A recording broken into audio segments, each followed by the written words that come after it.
Tadi dah saya cakap lah ceramah dah. Apa? Jadi mau cakap apa lagi? Saya pun dah tak tahu. Momentum ke-MPN ni agak-agak boleh bawa ke Melaka.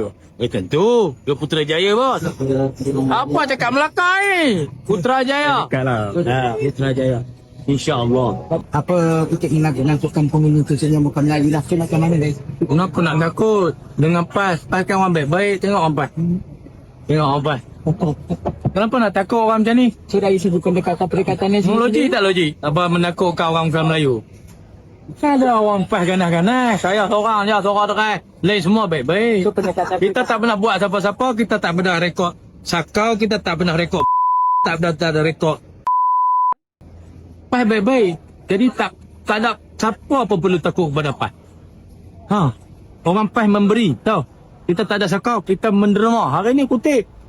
Ini rakyat Malaysia kena syukur kerana ada parti yang macam ni.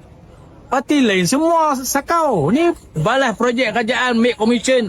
Dia pun sopa. Cakap je orang ni kan. Dia sopa. Dia ambil duit mana? Lah dia dedahkan. Punca kewangan dia daripada mana? Kalau dia tak sakau. Dia pun sakau.